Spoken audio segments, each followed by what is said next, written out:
பிள்ளையார்பட்டி ஸ்ரீ கற்பக பிள்ளையாரை வணங்குகிறேன். ஆதித்யாய சோமாய மங்களாய புதாயச குரு சுக்கிர சனி பெயர்ச்ச ராகுவே கேதுவே நமோ நமது வாழ்க வளமுடன் யூடியூப் சேனல் நேயர்கள் அனைவருக்கும் உங்கள் அன்பு நண்பர் அஸ்ட்ரோ TS மோகன்ராவின் அன்பான வணக்கம், வாழ்த்துக்கள். இப்போ நம்ம இந்த வீடியோவில் என்ன பார்க்க போகிறோம்னா, வழக்கம் போல தான் ஏப்ரல் மாத பலன்கள் பார்க்க போகிறோம். 12 ராசிக்கும் தனித்தனி வீடியோ பாருங்கள். இந்த மாதத்தில் எந்தெந்த கிரகம் எங்கே இருக்குது அப்படின்னு முதல்ல பார்ப்போம். முதல்ல குரு பகவான் வழக்கம் போல் அவர் மிதுன வீட்டில் தன்னுடைய பயணத்தை நடத்திக்கிட்டு இருக்காரு. கிட்டத்தட்ட மே மாதம் முழுவதும் வரைக்குமே அங்கே தான் இருப்பார். இந்த மாதம் ஏப்ரல் மாதமும் மே மாதமும் குரு பகவான் மிதுன வீட்டில் தான் இருப்பார். அடுத்து கேது பகவான் சிம்ம வீட்டில் தன்னுடைய பயணத்தை நடத்திக்கிட்டு இருக்காரு. அவரும் கிட்டத்தட்ட நவம்பர் மாதம் வரைக்கும் இங்கே தான் இருப்பார். அடுத்து ராகு பகவான் கும்ப வீட்டில் பயணம் நடத்திக்கிட்டு இருக்காரு.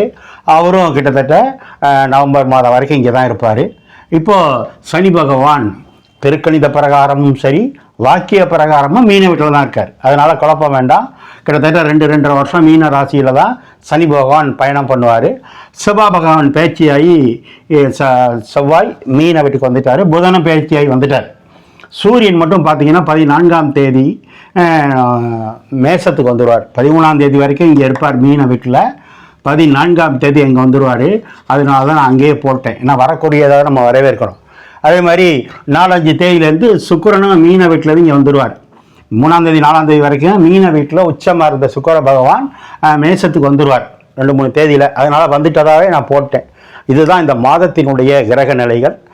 இதை வச்சு தான் இந்த மாதம் 12 ராசிக்கு பலன் எப்படி இருக்குன்னு பார்க்க போகிறோம். அடுத்து இந்த மாதத்தில் முக்கியமான விசேஷங்கள் அப்படின்னா, 1ஆம் தேதி நல்லா உற்சாகமாக ஆரம்பிக்குது. பங்குனி உத்திரம். உத்திரம்னா என்ன? பங்குனி உத்திரம்னா நம்ம முருகன் கோவில்களில் எல்லா முருகன் ஆலயங்கள்லையும் திருவிழா தான்.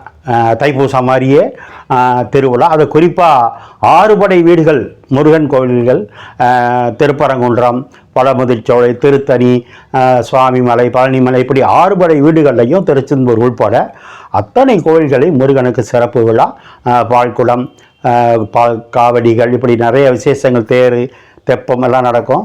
நாமளும் கலந்துக்குவோம். அந்த விழா கொண்டாடக்கூடிய அனைத்து தரப்பு மக்களுக்கும் அந்த முருகன் அருள் எல்லாருக்கும் கிடைக்கணும்னு வேண்டிக்கிறேன்.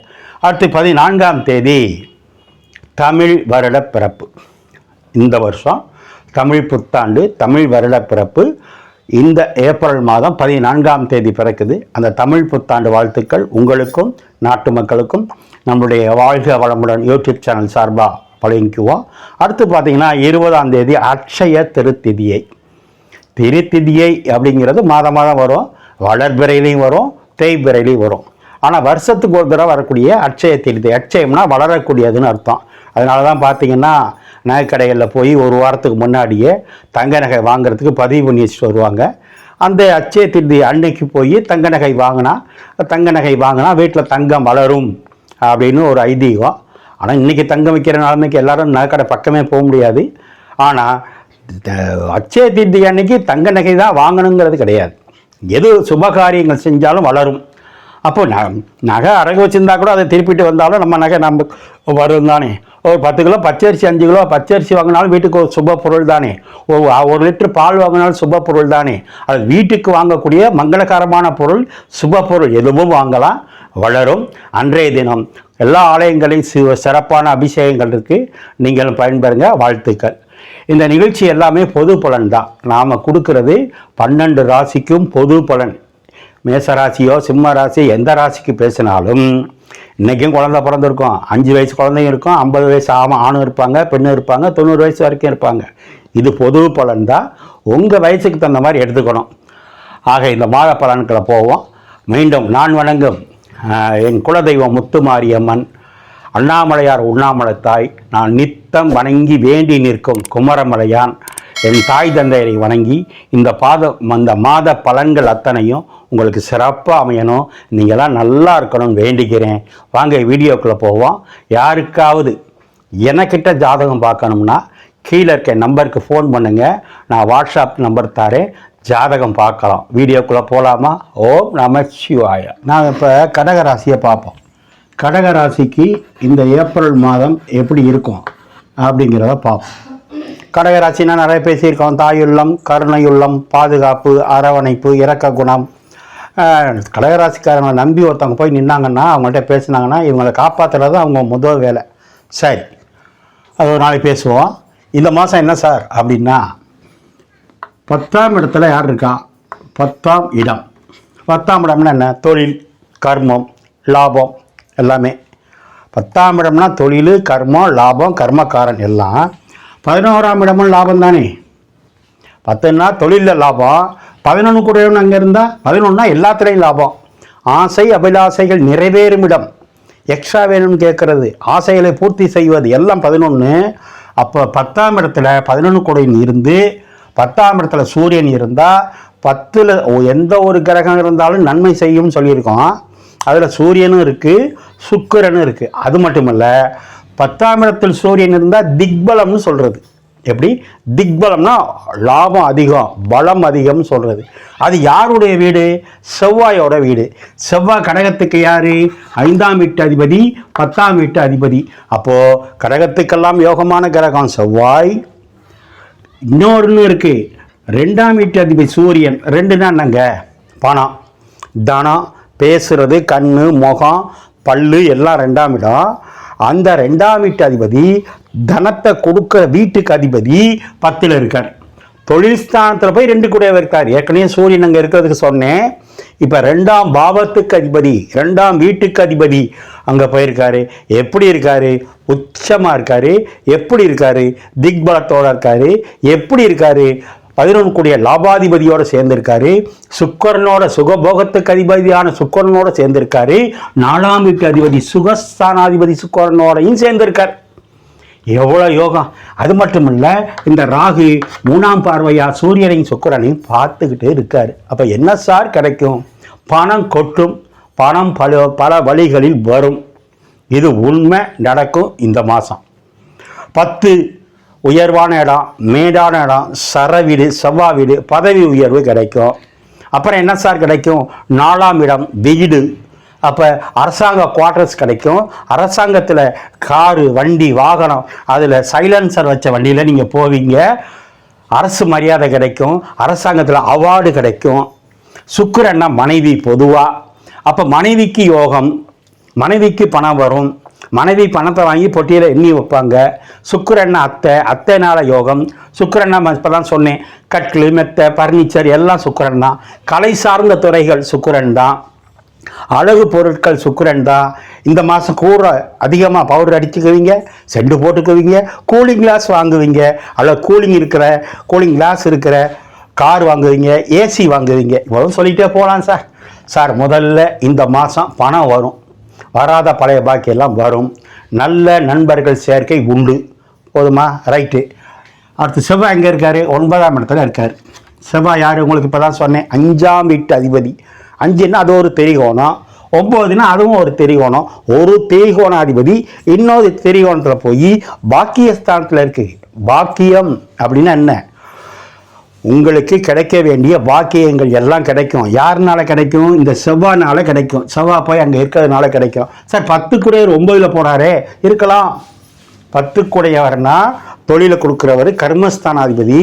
9னா பாக்கியம். அப்போ உயர் அதிகாரிகள்கிட்ட நல்ல பேரும் புகழும் கிடைக்க போகுது. ஒரு ஜவுளி கடையில் இருக்கேன், ஒரு நகைக்கடையில் இருக்கேன், ஒரு கம்பெனியில் இருக்கேன்னா அங்கே நல்ல பதவி உயர்வு, பணம் கிடைக்க போகுது. சார், புதன் அங்கே இருக்கே, இருக்கலாம். 12 கூடைய புதன், 3 கூடைய புதன் பாக்கியத்தில் இருக்கு. அவருக்கு வீடு கொடுத்தவர் 12ல் இருக்காரு. புதனும் குருவும் பரிவர்த்தனை. புதன் குரு பரிவர்த்தனைன்னா சொந்த முயற்சினால ஜோசியம் கற்றுக்குவீங்க. ஏன் சார்? புதன்னா புத்தி, குருன்னா அறிவு, 2 பேரும் பரிவர்த்தனை. அப்போ ஜோசியம் கற்றுக்கலாம். அல்லது ஜோசியராக இருந்தால் நிறைய ஜோசியம் பார்க்கலாம், வருமானம் வரும். சார், அங்கே செவ்வாய் பாக்கியத்தில் இருக்கிறதுனால, சனி பகவானோட சேர்றதுனால உங்கள் வீரை விட்டு, உங்கள் ஊரை விட்டு ஒரு இடத்துல சொத்து வாங்குவீங்க, இடம் வாங்குவீங்க. குரு 10ஆம் இடத்தை பார்க்கறதுக்கு நிறைய சொன்னேன். ஆக இந்த மாதங்கள் முழுவதும் கடகராசிக்காரங்க எடுத்து வைக்கிற ஒவ்வொரு அடியும் வெற்றி படிகளே. 10ல் சூரியன் இருக்கு. அரசியல்வாதியாக இருந்தால் எம்எல்ஏ சீட்டு கிடைக்கும், ஜெயிப்பீங்க. வெற்றி கிடைக்கும். சூரியன்னா அப்பா, அப்பாவோட ஆதரவு உண்டு. சூரியன்னா அரசாங்கம், அரசாங்கத்தினால மதிப்பு மரியாதை உண்டு. சூரியன்னா ஆன்மீகம், உங்கள் ஊரில் உங்கள் தெருவில் உங்கள் குலதெய்வம் வலுவாக இருக்கும், அதை வழிபாடு பண்ணுவீங்க. அல்லது ஒரு திருப்பணிக்கு, ஒரு கோவில் நிர்வாகத்துக்கு தலைமை பொறுப்புக்கு வருவீங்க. அல்லது ஒரு தொழிற்சங்கத்துக்கு, ஒரு அரசியலுக்கு ஒரு தலைமை பொறுப்புக்கு வருவீங்க. 3ஆம் இடம் விளையாட்டு, 3ஆம் இடம் மியூசிக்கு, அது போய் பாக்கியஸ்தானத்தில் இருக்குது. விளையாட்டு வீரர்களுக்கு நல்லது, செவ்வாங்க இருக்கிறதுனால மியூசிக் இன்ஸ்ட்ருமெண்ட்ஸ் யூஸ் பண்ணுவீங்க. அல்லது புதுசாக ஒரு மியூசிக் சம்மந்தப்பட்ட பொருள் ஒன்று வீட்டுக்கு வாங்கி வைப்பீங்க. சூரியன் சுக்கிரன் ஒன்றா இருக்குது. சிவனும் மகாலட்சுமி அம்மனும் பக்கத்தில் இருக்கிற மாதிரி, சிவன் கோயிலும் பெருமாள் கோயிலும் பக்கத்தில் இருக்கிற மாதிரி ஒரு கோவிலுக்கு இந்த மாதம் போயிட்டு வருவீங்க. சுக்கிரன் வலுவாக இருக்குது. அரசாங்க செலவில் ஒரு டூர் போயிட்டு வருவீங்க. அரசாங்கத்தினால ஒரு ட்ரைனிங் போயிட்டு வருவீங்க. இப்படி சொல்லிகிட்டே போகலாம் சார். அரசியல்வாதிகளுக்கோ அரசியலில் இருக்கிறவங்களுக்கோ அரசாங்கத்தில் இருக்க ஒரு நல்ல மதிப்பு மரியாதை உண்டு. பணம் புழங்கும்னு சொல்லிட்டேன் சார். ரொம்ப கவலைப்பட்டு இருந்தீங்க குரு 12ல் இருக்காருன்னு. பொதுவாக குரு 12க்கு போகக்கூடாது. ஆனால் இன்னும் 2 மாதம் பொறுத்துக்கிட்டிங்கன்னா குரு அங்கே வந்துடுவார், ஜென்மத்துக்கு வந்துடுவார். ஜென்ம குரு வரலாமா, அதெல்லாம் அதுக்கு விளக்கம் நிறையா கொடுத்துட்டேன். ஆனால் குரு பயிற்சியில் கடகராசிக்கு நிறைய விளக்கம் கொடுத்துருக்கேன், எடுத்து பாருங்கள். ஆனால் குரு ராசிக்கு வந்தாலும் உச்சமாக இருக்கார். மிகப்பெரிய ஒரு ஆன்மீகவாதியாக, ஒரு ஆச்சாரமாக இருப்பீங்க. இது நடக்கும். 12ல் குரு இருக்கும்போது உங்களுக்கு பயணம் சார்ந்த தொலைகளில் வெற்றி வெற்றி வெற்றி உண்டு. படிக்கிறவங்களுக்கு யோகம். புதன் பாக்கியத்தில் இருக்கிறதுனால பள்ளி குழந்தைகளுக்கு நல்ல ரிசல்ட் வரும். இந்த மாதம் ரிசல்ட் 10th +2 இல்லை அரசு தேர்வு எழுதுகிறவங்களுக்கெல்லாம் நல்ல ரிசல்ட்டு கிடைக்கும். 7ஆம் இடம் உங்களுக்கு நீங்கள் போய் சம்மந்தப்படுற இடம், அது பாக்கியத்தில் இருக்குது. அப்போ ஓட்டு போடுற மக்கள்னால, உங்களுக்கு கீழே வேலை பார்க்குற லேபர்ஸ்னால நல்ல மதிப்பு மரியாதை உண்டு. 5ஆம் இடம் உங்கள் குழந்தை, அது பாக்கியத்தில் இருக்குது. உங்கள் குழந்தைகளுக்கு படிப்பு நல்லாயிருக்கும். உங்கள் பிள்ளைகளுக்கு பதவி உயர்வு கிடைக்கும். உங்கள் குழந்தைக்கு குழந்தை கிடைக்கும். குழந்தைக்கு திருமணமாகும். சொல்லிக்கிட்டே போகலாம். பூர்வீகத்தில் உங்களுக்கு ஒரு நல்ல மதிப்பு மரியாதை கிடைக்கும் சார். நீங்கள் கேட்டதெல்லாம் கிடைக்கும்.